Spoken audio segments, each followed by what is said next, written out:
Hello student, আমি কল্যাণ sir আর তোমরা দেখছো তোমাদের প্রিয় চ্যানেল চেঞ্জার।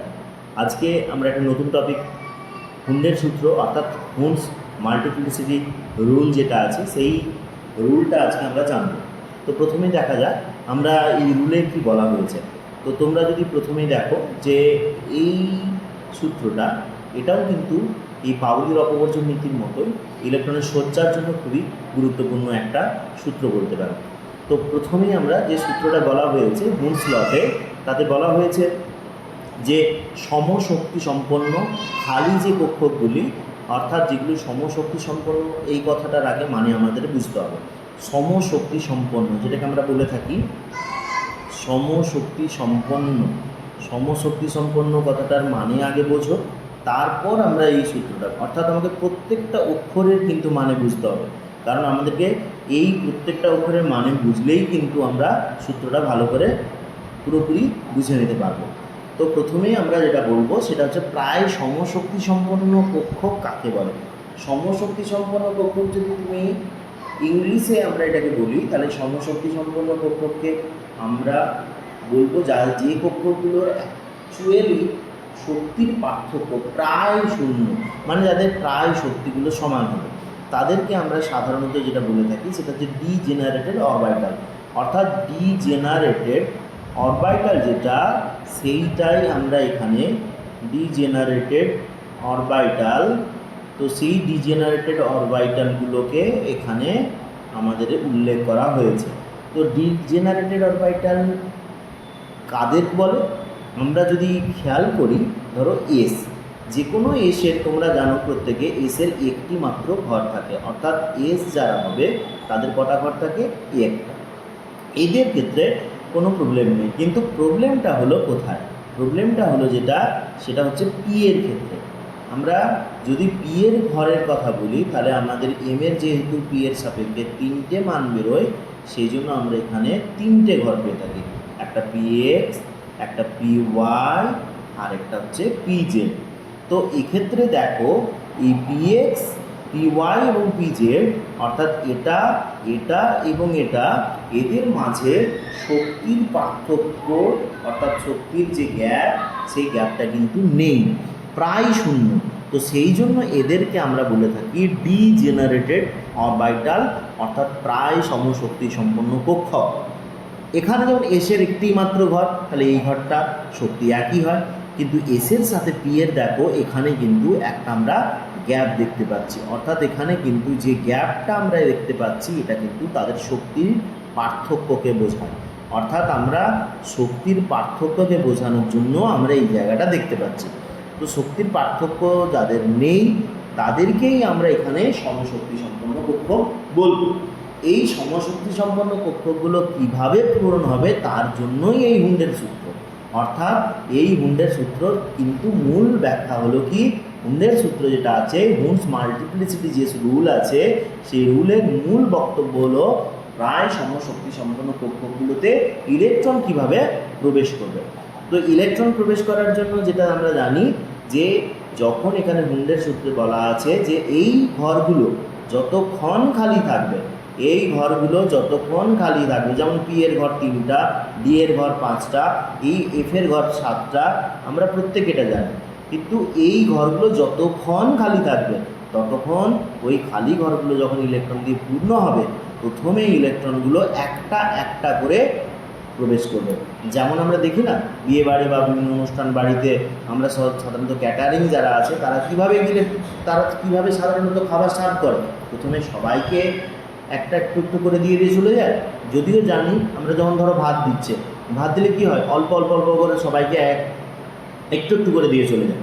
একটু একটু করে দিয়ে যাওয়ার পর আবার রিপিট করে, আবার জিজ্ঞেস করে আপনাদের কি কোনো কিছু লাগবে, কোনো কিছু লাগবে, প্রত্যেকটা টেবিলে তারা করে সেম জিনিস।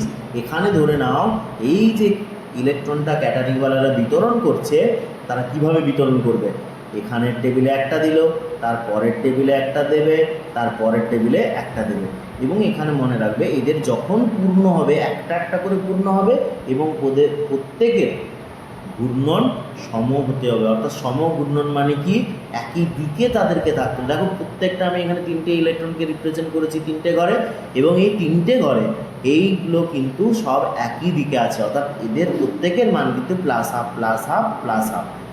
এইগুলো পূরণ হওয়ার পর আবার কি করব, আমরা প্রথমে ফিরে আসবো, যেমন ক্যাটারিং বেলারা করে, প্রথমে ফিরে আসবো।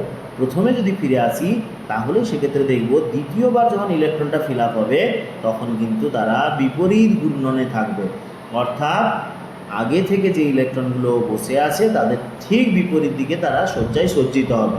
কতক্ষণ সজ্জিত হবে, যতক্ষণ না আবার ওরা পুরোপুরিভাবে প্রত্যেকটা ঘরে দুটো দুটো করে হয়ে যাচ্ছে। যখনই এই ঘরটা পূর্ণ হয়ে যাবে তখনই কিন্তু এর পরের যে ঘর থাকবে তারপরে কিন্তু ওই ঘরটা পূরণ হওয়ার চেষ্টা করবে।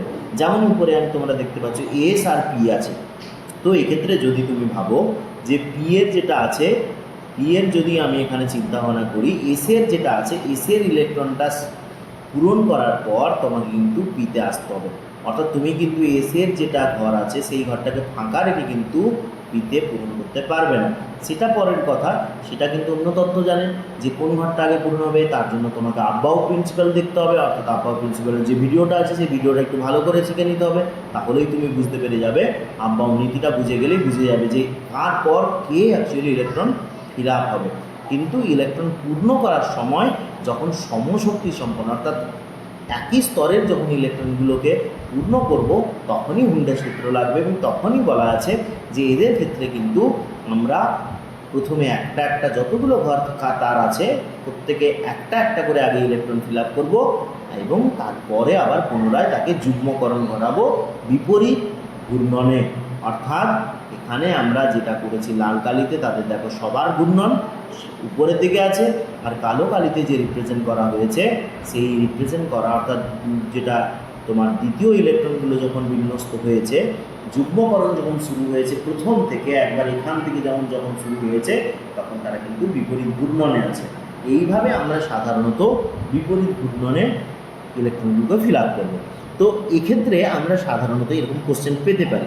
আমরা কীরকম কোশ্চেন পেতে পারি সেটা একটু দেখা যাক।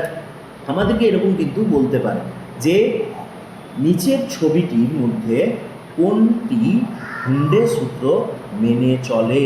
ধরো তোমাকে একটা ছবি দিল, এরকম একটা ছবি দিল, যে ছবিটায় 3টে ঘর আঁকা আছে এবং এখানে একটা ইলেকট্রন দেওয়া আছে, তারপরেরটা এরকম ইলেকট্রন দেওয়া আছে, তারপরে বি এর অপশান দিল। সেই ক্ষেত্রে বললো তোমাকে এরকম ছবি দেওয়া আছে যে এই রকম 3টে ঘরে এই ইলেকট্রনটা ফিল আপ আছে, তারপরে এই ইলেকট্রনটা ফিল আপ আছে, তারপরে ধরো আরও একটা ইলেকট্রনের তোমাকে এখানে পি এর ঘরে, আচ্ছা এখানে বাবু পি এর সবারই কিন্তু আমি ছবি আঁকছি, তার মানে এই নয় শুধু পি এরই এরকম আর ফিল আপ হয়। যাদের একাধিক ঘর আছে, যেমন ডি এর আছে, পি এর আছে, এফ এর আছে, প্রত্যেক ঘরের ক্ষেত্রে একই হবে, এসের ক্ষেত্রেও একই হবে। তো সেক্ষেত্রে আমাকে যদি বলে তাহলে সেক্ষেত্রে কোন ছবিটি এখানে ঠিক, অবশ্যই আমরা এখানে কিন্তু দেখতে পাবো যে একটা এখানে ঠিক ছবি আঁকেছে। সেই ছবিটা বোঝার আগে আমরা দেখে নিই এরটা ঠিক কিনা। চলো জাজ করা যাক। এরটা যদি জাজ করা যায় আমরা দেখব এরটা দেখো প্রথমে যেটা এককভাবে পূর্ণ হয়েছে কোনো প্রবলেম নেই, দ্বিতীয়টা তো এককভাবে পূর্ণ হয়েছে, কিন্তু এ দেখো এখানে কি হয়েছে বিপরীত ঘূর্ণনে আছে, যার জন্য এটা হবে না, সেই জন্য এই অপশানটা বাদ চলে গেল, এই ছবিটা বাদ। তো পরের ছবিটার দিকে যদি তাকাও তাহলে দেখবে দেখো এটা কিন্তু যে ঘূর্ণনে এককভাবে আছে তারপরের যে ইলেকট্রনটা যে ঘরে পূর্ণ আছে সেটাও কিন্তু কি আছে এককভাবেই আছে, কিন্তু একই ঘূর্ণনেও আছে। কিন্তু তাহলে এখানে কেন ভালোভাবে করে বুঝতে হবে যে এখানে কেন বাদ চলে গেল, এটা এই অপশানটাও বাদ হবে। তার কারণ জানো তো, দেখো এই ইলেকট্রনটা ফিল আপ করার পর এইখানে কোনো ইলেকট্রন নেই, এই জায়গাটা পুরো ফাঁকা পড়ে আছে, এই ফাঁকা করে তুমি যেতে পারো না, অর্থাৎ প্রতিটি ঘরকে একটি একটি করে প্রথম দিকে ইলেকট্রন সমঘূর্ণনে রাখতে হবে, একই দিকে রাখতে হবে, তারপরে আমরা কিন্তু পরের স্তরটাকে ভর্তি করতে পারবো, সেই জন্য এটা ভুল। চলো সেকেন্ড হয়ে গেল। থার্ড অপশান অর্থাৎ সি এর অপশানে কী ভুল আছে দেখা যাক, যদি ভুল না থাকে তাহলে ঠিক বলবো। তো এক্ষেত্রে দেখো প্রথম ঘরে কিন্তু একটা করে ইলেকট্রন, দ্বিতীয় ঘরেও একটা ইলেকট্রন পরপরই ভর্তি হয়ে আছে, আর তারপরে যেটা অপশান হলো সেটা হলো কি, এখানে প্রত্যেকের ঘূর্ণন একই দিকে আছে, তার মানে এরও ঘূর্ণনে যেটা মান হবে সেটা প্লাস আপ হবে, এরও ঘূর্ণনের প্লাস আপ হবে। অর্থাৎ প্রত্যেকের ঘূর্ণনের যদি মান একই থাকে, ঘূর্ণন একই দিকে হয়, তাহলে এটা হুন্ডের সূত্র মেনে চলবে। এইভাবে আমরা সাধারণত পাউলির অপবর্জন নীতির যে ভিডিওটা দেখেছি তার সাথে সাথে এখানে দেখো হুন্ডের সূত্র শিখে যাব। এই হুন্ডের সূত্র শিখে গেলে এরপর আব্বাও নীতি পড়ে নিতে হবে, তাহলেই তুমি কিন্তু ইলেকট্রনের সজ্জা করতে পারবে, অর্থাৎ ইলেকট্রন বিন্যাস করে তার কক্ষক চিত্র আঁকতে পারবে। তো এইভাবে তোমরা প্রত্যেকটা জিনিসকে দেখো, ভালো করে পড়ো। যদি কোনো প্রবলেম হয় অবশ্যই আমাকে কিন্তু কমেন্ট বক্সে কমেন্ট করো। কেমন? সবাই ভালো থেকো। আর যারা দেখছো তারা অবশ্যই কিন্তু লাইক করে দিও।